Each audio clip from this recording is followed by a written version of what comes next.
Estimados hermanos y amigos que me siguen por medio de esta transmisión, gracias por estar pendientes.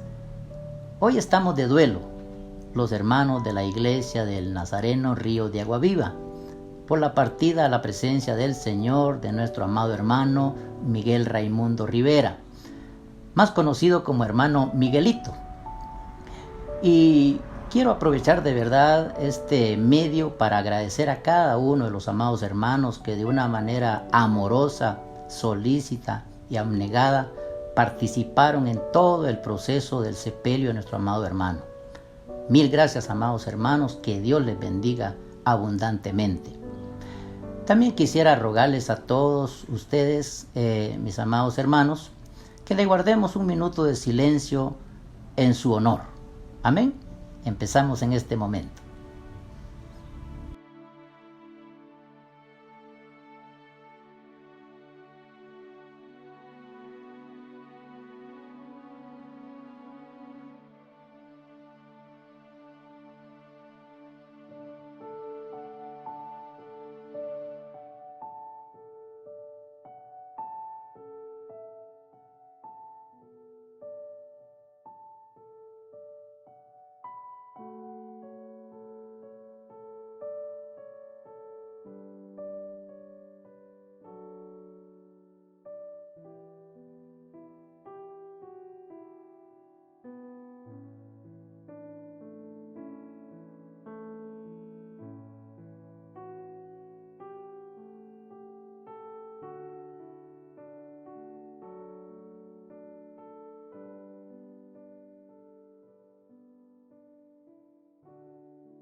Amén. Hoy voy a estar predicando de la recordada porción de San Juan 7:37 al 39, declarada por nuestro Señor Jesucristo. Así que les invito a leer conmigo esta hermosa porción de San Juan 7:37 al 39. Amén.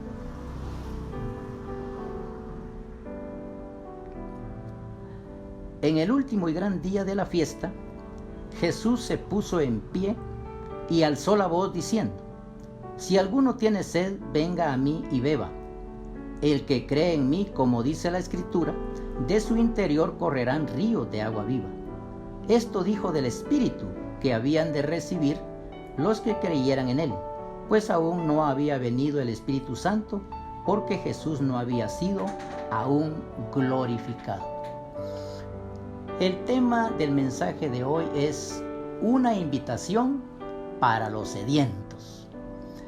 Ciertamente el Señor, en su grande amor y misericordia, vive invitando y ha estado invitando desde el mismo principio al ser humano caído a estar viviendo una vida de acuerdo a su voluntad.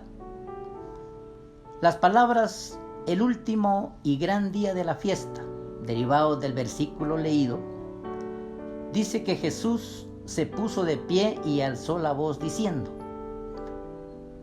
Esta era, mis amados hermanos, la fiesta de los tabernáculos. Era una de las 3 fiestas especiales que los judíos celebraban anualmente en Jerusalén. Las otras 2 fiestas eran la Pascua y Pentecostés. La base bíblica para celebrar esta fiesta se encuentra en el libro de Levítico, capítulo 23, versículo 39. Para esta fiesta, el pueblo entero reposaba en las cabañas o champas provisionales que hacían alrededor de Jerusalén.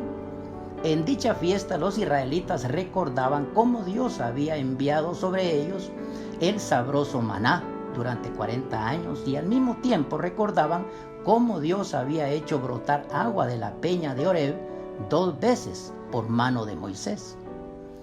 En el 8º día de la fiesta no se permitía hacer ningún trabajo. Era un día de reposo. El agua en las champas o cabañas era ya muy escasa para ese día, tanto por el fuerte calor que hacía en ese mes como por el uso que hacían de ella. Pero también escaseaba porque les era prohibido ir al pozo a sacarla, cargarla y llevarla a la cabaña. Esta prohibición tenía su propósito. Permitía que todo el pueblo comprendiera y reflexionara lo valioso que era el preciado líquido y la importancia que había tenido para la sobrevivencia de sus antepasados cuando cruzaron el desierto de Egipto a Canaán. Para el 8º día, ya la sed hacía estragos en el pueblo, y fue justo en ese día y en ese momento que Jesús se levantó y los presentes oyeron las declaraciones más impactantes que jamás habían escuchado. Jesús se puso de pie, por respeto, alzó la voz y les dijo: Si alguno tiene sed, venga a mí y beba. El que cree en mí, como dice la Escritura, de su interior correrán ríos de agua viva. Y así entramos de inmediato a la primera parte del sermón, que lleva por título Jesús, la fuente de agua viva. Jesús, la fuente de agua viva. Vengan a mí y beba. Es la declaración que el Señor hizo. Amados hermanos, todos sabemos aquí que el agua es un elemento indispensable en la vida física del ser humano, así como también el Espíritu Santo es indispensable en la vida espiritual de todo ser humano. Amén. El Espíritu Santo es representado en la Biblia como fuego, como viento, como aceite, pero también como agua. En los tiempos de Jesús, como hoy, la gente buscaba y busca algo que le quite la sed. Es una sed de algo o de alguien. El poder del Espíritu Santo hace en el terreno espiritual lo que el agua hace en el terreno material.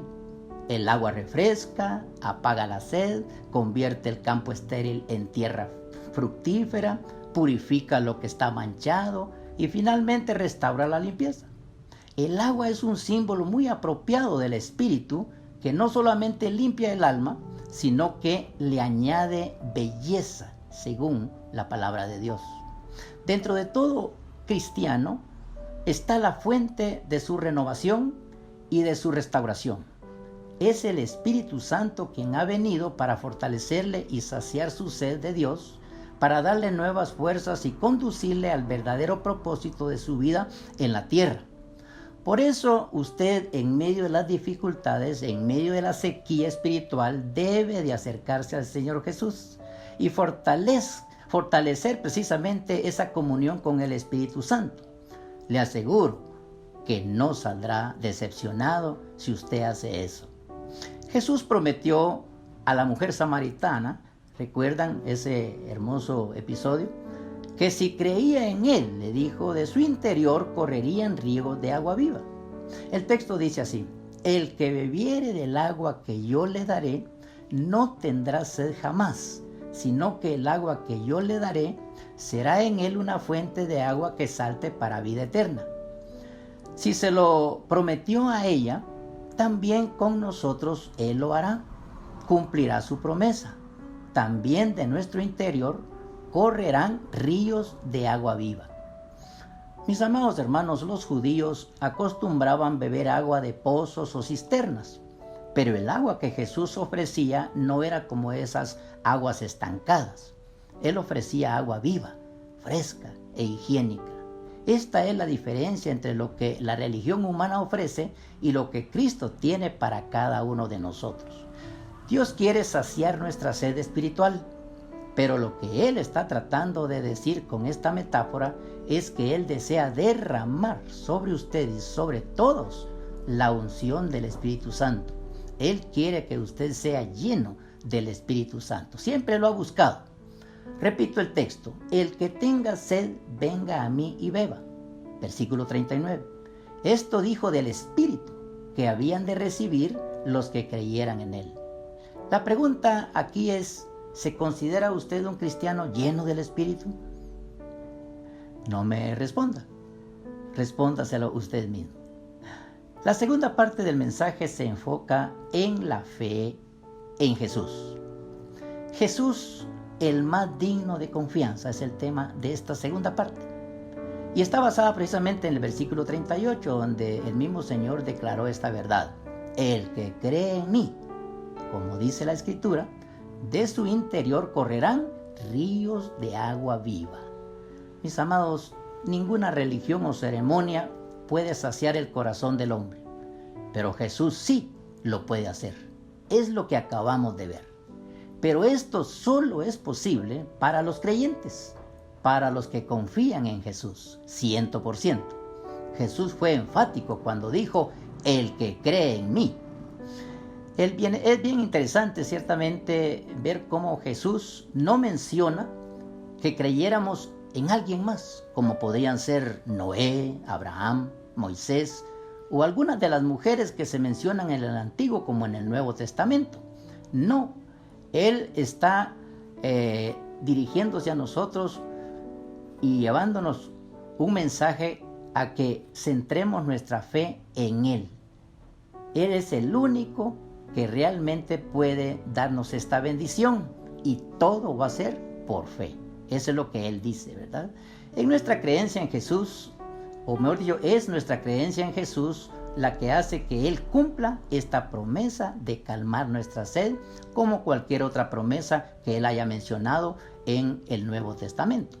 Creer en Jesús, entonces, no debería de detenernos para que corriéramos hacia Él y poder también permitir que corran en nuestro corazón, en nuestro ser, ríos de agua viva, porque ese es el deseo enfático, ¿verdad?, de parte del Señor, de que todos lo disfrutemos.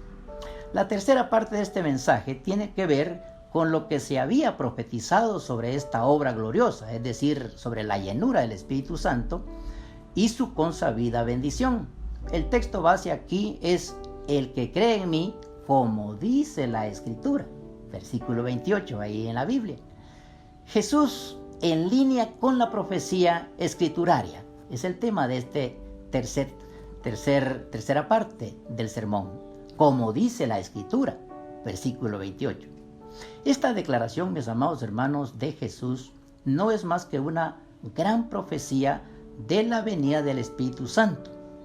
El apóstol Juan asocia esta declaración de los ríos de agua viva que satisfacen la sed de justicia del hombre con la venida del Espíritu Santo declarada por los profetas hacía cientos de años. En el Antiguo Testamento hay varias profecías que anunciaban el agua de vida, símbolo del Espíritu Santo, que Dios traería sobre la vida de los seres humanos. Como ejemplo tenemos la de Isaías 58:11, por ejemplo. Él profetizó: Jehová te pastoreará siempre, y en las sequías saciará tu alma y dará vigor a tus huesos. Y serás como huerto de riego y como manantial de aguas, cuyas aguas nunca faltan. Y allá también en Zacarías lo leemos de la siguiente manera: acontecerá también en aquel día que saldrán de Jerusalén aguas vivas, la mitad de ellas hacia el mar oriental y la otra mitad hacia el mar occidental, en verano y en invierno. 14:8 de Zacarías. Posiblemente Jesús se inspiró sus palabras en alguna de estas profecías, en esas aguas vivas que los profetas habían anunciado. Ahora sabemos que lo que él tenía en mente no era más que el Espíritu Santo, que Joel anunció y que vendría en los postreros tiempos. El profeta Joel, como ya lo hemos leído también nosotros en la Biblia, había profetizado lo siguiente. Allá en capítulo 2, del versículo 28 al 29 dice: y después de esto derramaré mi espíritu sobre toda carne, y profetizarán vuestros hijos y vuestras hijas, vuestros ancianos soñarán sueños, y vuestros jóvenes verán visiones, y también sobre los siervos y sobre las siervas derramaré mi espíritu en aquellos días. Todos sabemos ahora que esta profecía de Joel se cumplió después de la muerte y resurrección de Jesús en el día de la fiesta de Pentecostés en Jerusalén. El texto es claro. Ahí dice: cuando llegó el día de Pentecostés, estaban todos unánimes juntos, y de repente vino del cielo un estruendo como de un viento recio que soplaba, el cual llenó toda la casa donde estaban sentados. Y se les repartieron lenguas repartidas como de fuego, asentándose sobre cada uno de ellos. Y fueron todos llenos del Espíritu Santo y comenzaron a hablar en otras lenguas según el Espíritu les daba que hablase. Hechos 2, 1 al 4. Amados hermanos y hermanas, es el Espíritu Santo quien trae el poder que el creyente necesita para vivir de acuerdo a la voluntad de Dios. En su presencia, precisamente es donde el Señor va a darnos la capacidad para poder no solo nosotros vivir en justicia, sino también podernos instruir, iluminar nuestro corazón, nuestra mente, para que seamos verdaderamente cristianos y para que la vida cristiana tenga un gran significado en nuestra vida. Además, va a calmar el hambre y la sed espiritual que tanto ha agobiado a nuestra alma. Está definitivamente comprobado que esta es una de las grandes promesas de Dios a través de toda la Biblia. El que usted y yo hoy nos convirtamos en templo y morada del Espíritu Santo, tal y como lo declara la Escritura en Efesios 2:22, donde tenemos ahí también ese otro versículo, donde dice: en quien vosotros también sois juntamente edificados para morada de Dios en el Espíritu. Es de verdad, sería un gran acto de fe, sería una experiencia inolvidable. Y es por eso que hemos estado tratando de llegar a las Escrituras y conocerlas, recordarlas profundamente, para que nosotros ciertamente echemos mano de esa dádiva gloriosa, esa segunda experiencia que el Señor tiene para todo ser humano. Y ahora, para ir terminando, quiero que nos enfoquemos en la pregunta: ¿cómo puedo conseguir la plenitud del Espíritu Santo? Ya que ha sido tan interesante el conocer las Escrituras y especialmente el enfoque que Jesús le da a través de acercarnos a Él para beber esa agua viva que Él ha prometido. Quiero decirles, mis amados, que en primer lugar tenemos que tener fe. Sin fe no se logra ni la conversión o perdón de pecados, ni tampoco la experiencia de la entera santificación o llenura con el Espíritu Santo. En segundo lugar, debemos recordar que el ser llenados con el Espíritu no es algo que se pueda conseguir por esfuerzos humanos, sino por permitir a Dios que cumpla su obra en la vida del individuo. Así que perdemos esta plenitud porque no estamos dispuestos a morir al yo, a negarnos a nosotros mismos, a someternos a la voluntad de Dios. Solo cuando dejemos que todos nuestros pensamientos, sentimientos, palabras y actos sean dominados por la influencia del Espíritu Santo, vamos a poder disfrutar de su plenitud. Es por eso que aquellos cristianos que viven su fe a medias y son espiritualmente débiles, nunca llegan a experimentar esta plenitud del Espíritu. Es triste ver cómo muchas veces los creyentes nos estancamos espiritualmente. Nuestras actitudes carnales nos impiden que el Espíritu Santo llegue a cumplir todo lo que Él ha venido a hacer. Es bueno saber que el Espíritu Santo nunca ejerce su poder en nosotros en contra de nuestra voluntad. Por lo tanto, si queremos la plenitud del Espíritu, no podremos contrariarle con nuestros criterios y actos carnales. Al hacerlo, su obra en nosotros queda prácticamente anulada. La experiencia de ser llenados con el Espíritu solo puede ser disfrutada cuando un cristiano toma el paso inicial que deja ver San Pablo, allá en Romanos 12:1, donde leemos: así que, hermanos, os ruego por la misericordia de Dios que presentéis vuestros cuerpos en sacrificio vivo, santo, agradable a Dios, que es vuestro culto racional. Esta entrega, hermanos, no se refiere a algún asunto en particular, sino que implica una actitud de estar deseoso de hacer cualquier cosa que Dios quiera que el creyente haga. Implica, en primer lugar, una rendición total a la palabra de Dios, y también implica dejar el pecado fuera de nuestras vidas. No ignoremos que el pecado siempre contrista al Espíritu Santo, lo que impide su plena manifestación. La pregunta ahora es: ¿quién debe aspirar a ser lleno del Espíritu Santo? No es una opción exclusiva de pastores o personas en el ministerio. Cuando Pablo escribió a la iglesia en Éfeso para exhortarles a que fueran llenos del Espíritu, Efesios 5:18, se dirigió a todos sus miembros. Notemos el contexto. Ahí en Efesios 5:22 menciona casadas. Efesios 5:25, maridos. Efesios 6:1, hijos. Efesios 6:4, padres. Efesios 6:5, siervos. Y Efesios 6:9, amos. Quizá en este momento debamos detenernos un momento para hacernos una franca reflexión personal, hermanos. Necesitamos pararnos en medio del camino. Dios está esperando que ciertamente dejemos todo lo demás y nos detengamos para pensar seriamente en nuestra experiencia cristiana, ya que Él es el más interesado en que la disfrutemos al máximo. Algunas preguntas que podríamos hacernos pueden ser: ¿hemos bebido ya del agua viva, fresca y cristalina que nos ofrece Jesús? ¿Sabemos lo que es estar llenos, saciados y satisfechos espiritualmente? ¿Anhelamos sinceramente recibir la plenitud del Espíritu Santo? La condición, y por cierto la única que nos presentó Jesús, es si tenemos sed. Si alguno tiene sed, dijo. Esa es la única condición. Si usted tiene sed, Jesús amorosamente le invita: venga a mí y beba. Al recibir el Espíritu Santo, se transformará en cada uno de nosotros en una fuente que salte para vida eterna y bendición nuestra. Lo cierto es que el Señor nos está llamando fuertemente a cada uno en particular para que esto sea una experiencia única, preciosa y de cada uno de nosotros, y no por un día ni por un mes, sino que por toda la vida.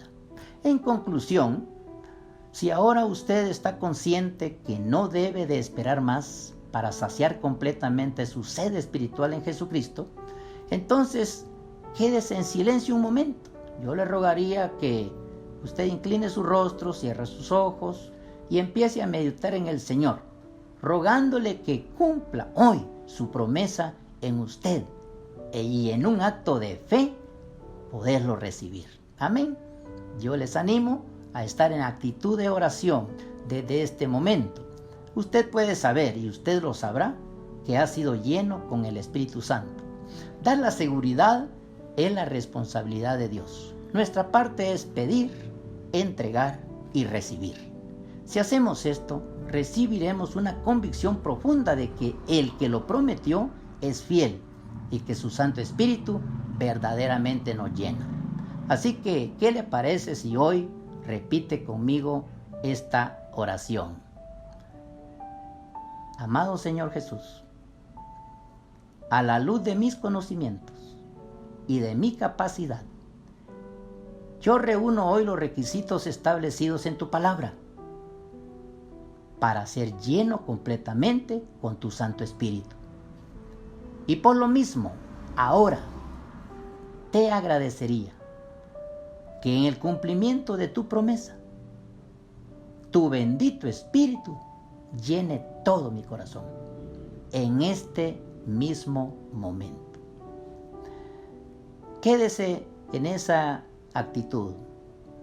En respuesta a un acto de fe apropiadora, obtenemos la seguridad y el conocimiento de que hemos recibido la plenitud del Espíritu Santo, que hemos sido limpiados del pecado innato, heredado de Adán, y que Jesús ha cumplido su promesa. La seguridad no siempre va acompañada de un sentimiento emotivo, ni por determinado don del Espíritu. Frecuentemente solo recibimos un sentimiento de limpieza o profunda paz, o una convicción que el Espíritu ha tomado control de nuestra vida. Fuertemente el Señor nos declara en su palabra que eso sucederá. Sea que esta seguridad llegue efusiva o silenciosamente durante un lapso determinado de tiempo, no tiene mayor importancia, siendo que usted se ha entregado completamente a Dios y de acuerdo a las promesas del Señor, ha recibido la plenitud purificadora del Espíritu Santo. No espere a experimentar una emoción inusitada, la cual puede o no ocurrir. Lo que sí tiene que hacer, mi amado hermano, es comenzar a vivir como un cristiano lleno del Espíritu Santo. He aquí cómo vivir una vida llena del Espíritu Santo. Agradezca a Dios por haberlo llenado con su Espíritu Santo. Alimente su corazón y su mente con la palabra de Dios. Mantenga una vida de oración y comunión con el Señor. Responda rápida y amorosamente a la voluntad de Dios.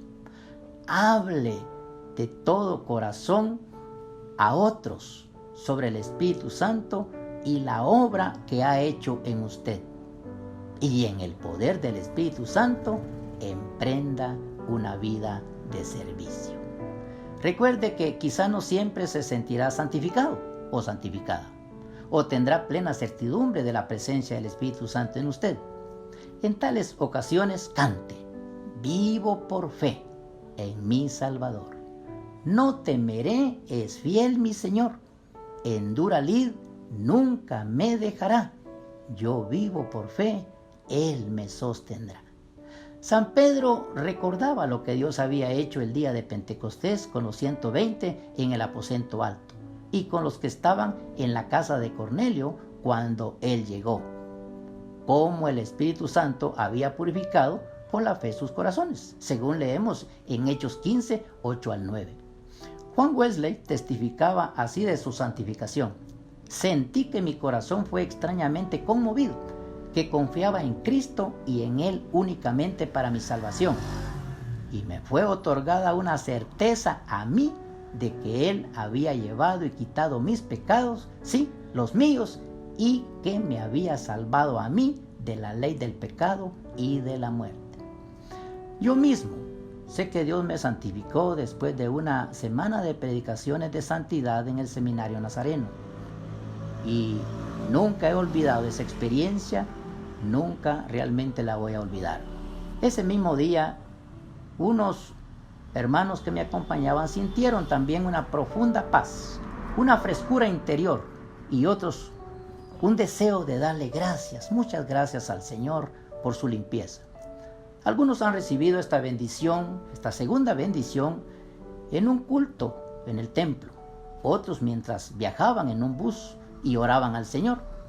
Algunas hermanas han testificado que cuando estaban solas y lavaban ropa, pensando en esta promesa del Señor, recibieron la bendición.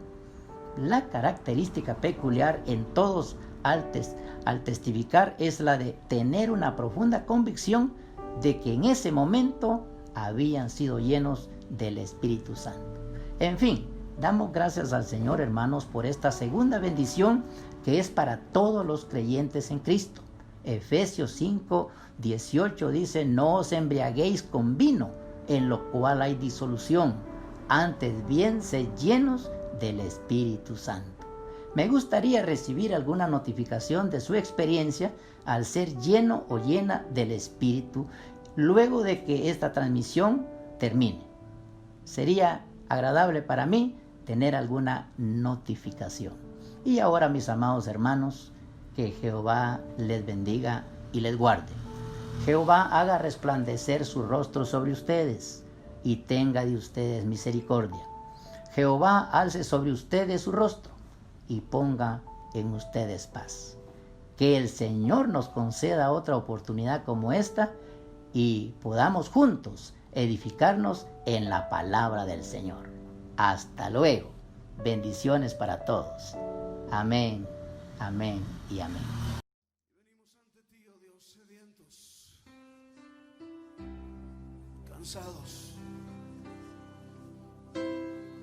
conscientes de nuestra necesidad de ti, más que de cualquier otra cosa. Necesidad de tu Espíritu y de tu presencia, Dios.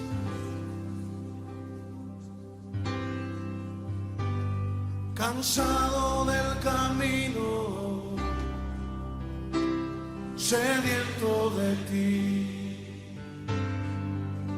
un desierto he cruzado, sin fuerzas he quedado, vengo a ti.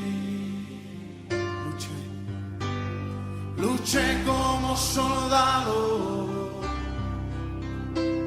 y a veces sufrí. Y aunque la lucha he ganado, mi armadura he desgastado, vengo a ti cansado del camino, sediento de ti. Un desierto he cruzado, sin fuerzas he quedado, vengo a ti. Luché como soldado y a veces sufrí. Y aunque la lucha he ganado, mi armadura he desgastado, vengo a ti. Pídele que te sumerja. Sumérgeme en el río de tu Espíritu. Necesito refrescar este seco corazón, sediento de ti. Sumérgeme en el río de tu Espíritu. Necesito refrescar este seco corazón, sediento de ti. Cansado del camino, sediento de ti. Un desierto he cruzado, sin fuerzas he quedado, vengo a ti. luché como soldado y a veces sufrí. Y aunque la lucha he ganado, mi armadura he desgastado, vengo a ti. Sumérgenos, Señor, sumérgeme en el río de tu espíritu.